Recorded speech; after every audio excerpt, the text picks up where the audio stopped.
Hello बच्चों, कल हमने बीए फाइनल में लोक सेवा के अर्थ, महत्व और आधुनिक सिविल सेवा की विशेषता पढ़ी थी। आज हम पढ़ेंगे लोक सेवा के कार्य, यानी जो प्रशासन के लोक सेवक हैं उनके क्या कार्य हो सकते हैं वो हम पढ़ेंगे। तो शुरुआत करते हैं हम थोड़ा सा परिचय में। आधुनिक समय में लोक सेवा को अनेक प्रकार के कार्य करने होते हैं। इनमें से कुछ प्रशासनिक प्रकृति के होते हैं, कुछ विधायी ढंग के होते हैं यानी व्यवस्थापक के, और कुछ न्यायिक प्रकार के होते हैं। यानी प्रशासन के क्षेत्र में भी होता है, विधायी क्षेत्र में भी होता है और न्यायिक क्षेत्र में भी होता है। जहाँ नीतियाँ निर्धारण यानी नीतियों का निर्धारण होता है, उसका प्रश्न होता है, तो राजनीतिक कार्यपालिका यानी मंत्रिमंडल तथा स्थायी कार्यपालिका सिविल सेवा, यानी कहने का मतलब नीतियों का निर्माण होता है। वहाँ पे सारे मंत्रीगण, प्रधानमंत्री और मंत्रिमंडल कार्यपालिका के, और स्थायी कार्यपालिका यानी सिविल सेवा के बीच कोई स्पष्ट विभाजन खींचना आसान नहीं है। सिद्धांततः नीति निर्माण केवल मंत्रियों का ही काम है, परंतु व्यवहार में नीति निर्धारण के में लोक सेवक महत्वपूर्ण भूमिका अदा करते हैं, क्योंकि उनके द्वारा दी गई सलाह एवं सूचना के आधार पर ही मंत्री नीति बनाते हैं, यानी वही परामर्श देते हैं। कौन? लोक सेवा, यानी लोक सेवा कौन करते हैं?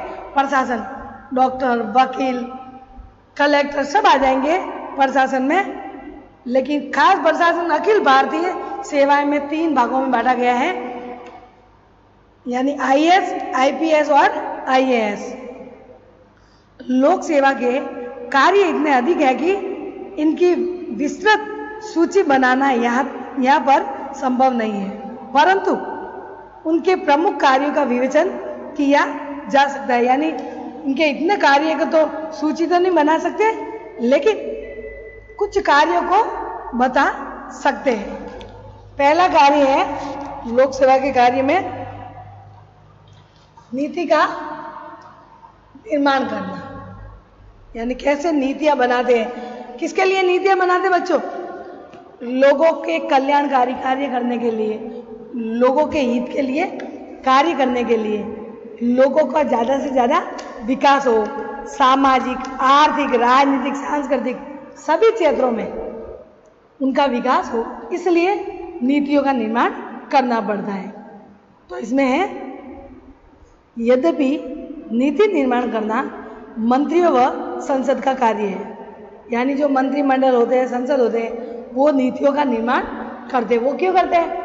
क्योंकि बच्चों जो संसद और मंत्री होते हैं, उनमें संसद में मंत्री होते हैं, वो लोगों द्वारा ही जीत के आते हैं। तो लोगों द्वारा जीते गए वो शासन करें तो लोगों के हित के लिए कार्य करना उनका फर्ज होता है। तो लोगों के कल्याण के लिए नीतियाँ बनाई जाती है, तो वो मंत्री और संसद के कार्य होते हैं। किंतु व्यवहार में ये कार्य लोक सेवकों के हाथ में आ जाता है, यानी नीतियों का निर्माण करना फिर क्रियान्वयन करने के लिए लोक सेवक को दे दिया जाता है कि आप ये कार्य आपको करना है, क्योंकि वो स्थायी कार्यपालिका है। वे न केवल मंत्रियों के सलाहकार हैं, अपितु अपने कार्यों में निपुण होने के कारण नीति निर्माता भी बन जाते हैं, क्योंकि वो मंत्रियों को तो सलाह देते ही है, क्योंकि वो सलाह इसलिए देते हैं कि वो पढ़े लिखे होते हैं, वो अपने विवेक और बुद्धि द्वारा, मेहनत द्वारा वो नियुक्ति पाते हैं। और मंत्रिमंडल सिर्फ जनता, चाहे पढ़ा लिखा हो चाहे ना हो, जनता द्वारा चुना जाता है, तो वो मंत्री बन जाता है। इसलिए ये निपुण होते हैं कार्य में, कार्य करने में उनको अनुभव होता है, क्योंकि वो प्रशिक्षण यानी ट्रेनिंग करके आया है। तो ज़्यादातर वो सलाहकार के रूप में मंत्रियों को सलाह भी देता है और अपना कार्य निपुण ढंग से करते हैं और कभी कभी नीति निर्माण भी बन जाती है। उनके सलाह से, अच्छी सलाह होते तो सारी नीतियाँ उनके हिसाब से बन जाती है। इसलिए नीतियों का निर्माण लोक सेवा के कार्यों में आता है। दूसरा है सलाह देना। किसको सलाह दें? मंत्रियों को सलाह दे। कैसी सलाह दे? कि लोक सेवा का सबसे महत्वपूर्ण कार्य राजनीतिक कार्यपालिका के सदस्यों अर्थात मंत्रियों को परामर्श देना। यानी महत्वपूर्ण उनका कार्य है कि जो मंत्री जीत के आए हैं कार्यपालिका के मंत्रिमंडल, उनको सलाह देना कि कैसी नीतियां बनाने हैं। उनको पता है कि उनके राज्य में, उनके जिलों में क्या समस्या आ रही है। यद्यपि शासन की बागडोर मंत्रियों के हाथ में रहती है, तथापि उन्हें सही सलाह देने का उत्तरदायित्व लोक सेवकों का ही रहता है। यानी मंत्रियों का पूरा बागडोर तो, शासन की बागडोर मंत्रियों के हाथ में होती है, फिर भी सही सलाह देने के लिए वो उत्तरदायी होते हैं, क्योंकि वो बुद्धिमान और विशेषज्ञ होते हैं। वो ट्रेनिंग करके आते हैं। क्योंकि मंत्री अनाड़ी होते हैं, भाई बुरा न माने, इसमें किताब में ही ये बातें बताई गई है कि मंत्री अनाड़ी होते हैं, उनको सिर्फ अपनी सरकार बनानी और आगे भी वापस अपने पद पे रहना है। इसलिए विचारकों ने कहा है कि उन मंत्री अनाड़ी होते हैं, इसलिए वे नीति निर्धारण के मामले में अपने विश्वस्त अधिकारियों पर अत्यधिक निर्भर होते हैं। यानी वो अनाड़ी होते हैं, उनको कोई, वो सिर्फ लोगों को प्रभावित वोटों के खातिर वो कार्य करते हैं, लेकिन उनके विश्वास के पात्र जो अधिकारी है उन पर अत्यधिक निर्भर रहते हैं सलाह के लिए। इतना अधिक वो उससे आत्मनिर्भर रहते हैं या निर्भर रहते हैं कि रैमजे मौर्य ने इनके अनुसार कहा है कि 100 में से 99 मामले में मंत्री लोक सेवकों की राय मान लेता है और नियत स्थान पर हस्ताक्षर कर देता है। तो देख लो, 100 में से 99 वो सलाह लेते हैं और जैसा नीति का निर्माण किया, जैसा सलाह दी है, उस पर हस्ताक्षर मंत्री कर देते। तो किसने बनाई पूरी नीतियां? सलाह किसने दी? लोक सेवा ने। चैम्बरलेन ने भी तो एक बार कहा था कि मुझे संदेह है कि आप लोग अर्थात लोक सेवक हमारे बिना काम चला सकते हैं, परंतु मेरा पक्का विश्वास है कि हम लोग यानी अर्थात मंत्रिमंडल या मंत्रीगण आपके बिना काम नहीं चला सकते। तो चैम्बरलेन ने भी एक ऐसी बात कही है कि लोक सेवक तो अपना खुद का कार्य कर सकते हैं, ये संदेह ही नहीं है। उनके मंत्रियों के बगैर भी वो अपना कार्य कर सकते हैं, लेकिन मंत्री लोक सेवा के बगैर कार्य उनका हो ही नहीं सकता। तो ठीक है बच्चों, देखा कि कितना उनका कार्य पावरफुल है और मंत्री किस तरीके से उनके उत्तरदायित्व को निभाती है। तीसरा पॉइंट है नीति का क्रियान्वयन करना। नीतियां जो मंत्री बनाते हैं को क्रियान्वयन यानी जो कार्य करना उनके पीछे, वो कौन करता है? लोक सेवा।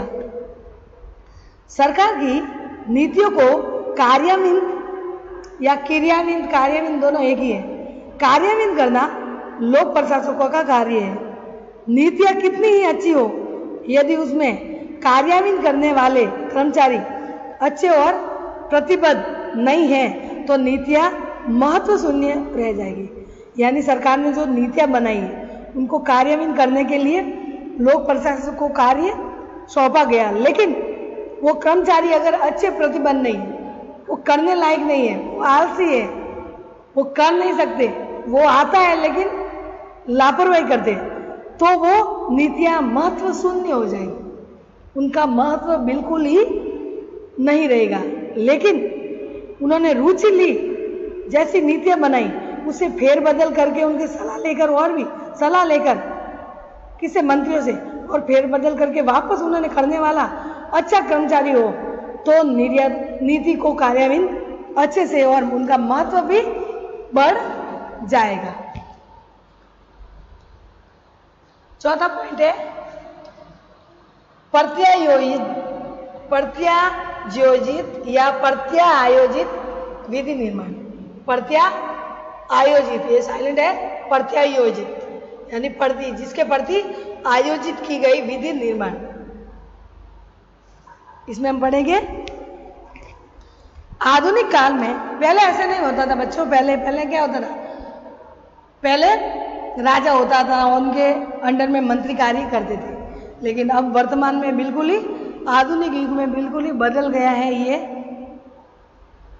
लोक सेवा का कार्य उनको स्थायी कार्यपालिका के रूप में ये कार्य करते हैं। तो प्रत्यायोजित विधि निर्माण में आधुनिक काल में लोक सेवकों को प्रत्यायोजित विधि निर्माण का कार्य भी करना पड़ता है, यानी कानून का निर्माण भी करना पड़ता है।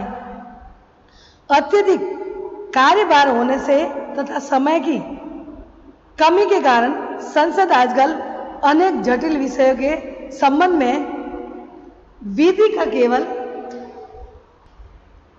यानी कि आजकल अनेक जटिल विषय के संबंध में विधि का केवल ढांचा ही तैयार करता है। यानी संसद सिर्फ ढांचा तैयार करते हैं, लेकिन पूरा बाकी सब कार्य लोक सेवा करती है। तो ढांचा बनाती है तथा उन विधियों की सूक्ष्म एवं व्यापक रूपरेखा बनाने की शक्ति लोक सेवकों को प्रदान कर देती है। यानी संसद के कार्यभार बढ़ गए तो वो विधि यानी कानून का निर्माण करती है। तो कानून में समरी की तरह मेन बातें लिख देती है, बाकी सारा लोक सेवा की शक्ति के रूप में वो सारा विधि का निर्माण करती है, यानी कानून का निर्माण करती है। प्रदत्त व्यवस्थापन के अंतर्गत बनने वाले समस्त नियमों उपनियमों का निर्माण प्रशासनिक अधिकारी ही करते हैं। यानी प्रदत्त व्यवस्था जो उनके कार्यभार बन गए, कार्यपालिका के व्यवस्थापिका के कार्यभार बढ़ गए, तो उसके बदले में कानून निर्माण का कार्य भी कौन करता है, प्रशासन कर सकता है। तभी तो कहा था कि ये मंत्रीगण के, व्यवस्थापिका के, और कार्यपालिका के और न्यायपालिका के भी कार्य कर देती। तो विधि निर्माण यानी कानून निर्माण का कार्य भी वो कर देती है। कानून का प्रारूप प्रशासनिक सचिवों द्वारा ही बनाया जाता है। प्रारूप मेन प्रारूप है कि कानून का निर्माण का प्रारूप प्रशासन के सचिवों द्वारा बनाया जाता है और उसके बताए तर्कों के आधार पर ही मंत्रीगण संसद में विधेयक का संचालन करते हैं। यानी प्रशासन के जो सचिव होते हैं वो सारा नियम और कानून बनाते हैं और मंत्रीगण फिर उसी नियमों को संसद में एक विधेयक जो कानून का निर्णय विधेयक आता है, फिर बाद में सभी को कठोर हो तो लोकसभा राज्यसभा में दोनों 2/3 बहुमत द्वारा दोनों में अलग अलग पारित किया जाता है, और लचीले में हो तो साधारण बहुमत द्वारा, चाहे लोकसभा पहले करे चाहे राज्यसभा, कोई भी विधि का निर्माण कर सकता है। तो विधेयक, वही विधेयक वहाँ संसद में आता है, वही जो लोक सेवा ने बनाए हैं, लोक सेवकों ने बनाए हैं। तो वही विधेयक का संचालन संसद में आता है और पारित होने के बाद वो विधि का निर्माण यानी कानून का निर्माण हो जाता है और कार्यपालिका उस कानून को क्या करते हैं, लागू कर देती है। तो इस प्रकार से बच्चों लोक सेवा के कार्य बहुत ही महत्वपूर्ण होते हैं। 5वां है अर्ध न्यायिक कार्य। ऐसे विधेयक वगैरह पारित करवाते हैं, नियम बनाते हैं और नीतियां बनाते वो भी सलाह और विधि का निर्माण भी करता है। इसके अलावा अर्ध न्यायिक कार्य भी उनके पास होता है। क्या है अर्ध न्यायिक कार्य? आजकल लोक सेवकों को अर्ध न्यायिक प्रकृति के कार्य भी करने पड़ते हैं। इसका कारण है कि प्रशासनिक अधिनिर्णय अथवा न्यायिक निर्णय प्रथा की शुरुआत होती है। वस्तुतः प्रशासनिक कानून तथा प्रशासनिक अधिनिर्णय के फलस्वरूप प्रशासन वह केवल शासन करते हैं अपितु न्याय भी करते हैं। कहने का मतलब ये प्रशासन कानून का जो ये कार्य करते हैं लोक सेवक, आधा न्याय करते हैं, न्याय का निर्माण वगैरह सब करते हैं। इसके फलस्वरूप ये कहा जा सकता है कि प्रशासन न केवल शासन करते हैं अपितु न्याय भी करते हैं। प्रशासनिक अधिनिर्णय प्रारंभ होने के वही कारण है जो प्रत्यायोजित विधि निर्माण प्रारंभ होने के हैं। जैसे जैसे राज्य का कार्यक्षेत्र बढ़ता जा रहा है, प्रशासनिक अधिनिर्णय की मात्रा भी बढ़ती जा रही है। यानी जो प्रत्यायोजित विधि का निर्माण है, वैसे ही आधा कानून का निर्माण कौन करता है बच्चों? लोक सेवक। कि मैन हेडिंग और मैन प्रारूप तैयार करता है, क्योंकि उनके कार्यभार बढ़ गए संसद के। तो सारा दूसरा जो कार्यभार होता है, जो कार्य क्षेत्र बढ़ता जाता है, इसलिए प्रशासन अधिनिर्णय की मात्रा भी बढ़ती गई, यानी उनके निर्णय लेने की मात्रा भी बढ़ गई, यहाँ तक कि आधा कानून वो ही बना सकती है। छठा है विकास एवं परिवर्तन के अभिकरण के रूप में। विकास एवं परिवर्तन के अभिकरण के रूप में, यानी इसमें लोगों का विकास होता है और परिवर्तन का अभिकरण के रूप में भी वो कार्य करते हैं। लोक सेवाएं परिवर्तन की उत्प्रेरक मानी जाती है। विकासशील देशों में प्राय, भारत भी विकासशील देश है, नीचे से स्तर से उठे सर्वाधिक शिक्षक और अच्छी योग्यता वाले व्यक्तियों का समूह होती है। उनमें ये अपेक्षा किया जाना स्वाभाविक है कि वे आर्थिक विकास में एक नए प्रकार के प्रशासन तंत्र को विकसित करें। कहने का मतलब विकास और परिवर्तन के लिए लोक सेवा बहुत ही अच्छा कार्य करती है, और ये विकासशील देशों में बहुत ही नीचे के स्तर के जो भी शिक्षित पढ़े लिखे, टीचर नहीं यहाँ बेटा, पढ़े लिखे शिक्षित और अच्छी योग्यता वाले व्यक्ति का समूह होता है। नीचे से लेकर ऊपर तक, लोक सेवा के पियोन से लेकर सारे कलेक्टर तक, जो भी लोगों की सेवा के लिए करते हैं कार्य, उनके विकास के लिए कार्य करते हैं, वो परिवर्तनशील होते हैं और उनसे उपेक्षा या अपेक्षा की जाने स्वाभाविक है कि आर्थिक विकास में नए प्रकार के प्रशासन तंत्र को विकसित करें। यानी जो प्रशासन आए जो प्रशासन है, तो उनका जो शिक्षित है उनके मन में यही है कि ज़्यादा से ज़्यादा विकास करें और नए विकास और विकासशील से देश विकसित की ओर बढ़े, ये उनका मानना है। 7वां पॉइंट है बच्चों, नियोजित करना। नियोजित करना, इसमें विकासशील देशों में नियोजित की बड़ी मात्रा आवश्यक होती है, क्योंकि इसके बिना देश प्रगति के मार्ग पर अग्रसर नहीं हो सकते। यानी विकसित देश की तो कोई चिंता नहीं, लेकिन विकासशील देश है बच्चों, उनकी योजना यानी योजना बना के नई नई योजना बनाना, लोगों के हित के लिए कार्य करना। जैसे हमारे यहाँ भारत में पंचवर्षीय योजना, 5 वर्ष के लिए योजना बनाई जाती है। हर विषय एक लिया जाता है, कभी महिला का शिक्षा के क्षेत्र में बढ़ावा, कभी कृषि के क्षेत्र में बढ़ना, कभी तकनीकी क्षेत्र में बढ़ना, कभी और किसी में एक एक विषय लिया जाता है। व्यापार में विकास करना। तो ये सब बातें प्रगति के मार्ग में अग्रसर नहीं होती विकासशील देशों के लिए, इसलिए मंत्री जनता के प्रतिनिधि होते हैं। यानी जो मंत्री होते हैं वो जनता के प्रतिनिधि, जनता द्वारा चुना जाता है।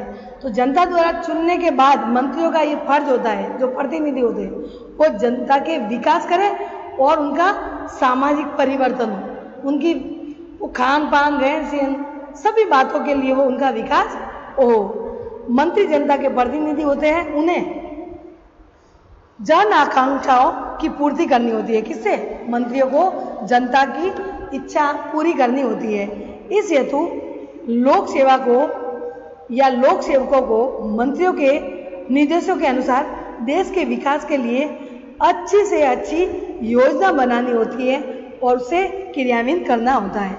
यानी अच्छी योजना बनानी होती है कि उसमें देश भी विकास करे और लोगों का भी विकास। ये सारी बातें लोक सेवकों को कहती है कि आप ऐसी योजना बनाओ ताकि लोगों का ज़्यादातर विकास हो सके और काम भी अच्छा हो, इसमें लोगों के हित के ज़्यादा कार्य हो, लोगों के कल्याण के कार्य हो और विकास और परिवर्तन जैसे परिस्थिति के अनुसार या अनुकूल परिस्थिति के अनुकूल परिवर्तन होता रहे। वो ही लेके बैठ गए हम कि हम लिखित रूप से ही लिखेंगे, तो वही लेके बैठते तो हम परिवर्तन विकास नहीं कर पाएंगे, न परिवर्तन कर पाएंगे। तो क्या करेंगे उसके लिए? जैसी परिस्थिति आई, कंप्यूटर आया, मोबाइल आए, हर क्षेत्र में तकनीकी क्षेत्र में आगे बढ़ रहे हैं। कहीं से भी हम खबर ले सकते हैं, किसी देश की हम न्यूज़ वगैरह देख सकते हैं। सर टीवी, ये मोबाइल, ये क्या लैपटॉप वगैरह सब इंटरनेट द्वारा सब हम जानकारी हासिल कर सकते हैं। तो इसको योजना अच्छी बनाना, नियोजित करके और क्रियान्वित करना। योजना बनाने की सलाह कौन देगा? लोक सेवक, और मंत्री वापस कहेंगे कि हाँ ये अच्छी है और उनको क्रियान्वित भी लोक सेवा ही करेंगे। ठीक है बच्चों, कल हम पढ़ेंगे 8वां पॉइंट, उत्पादन बढ़ाना। ठीक है बच्चों, बाय।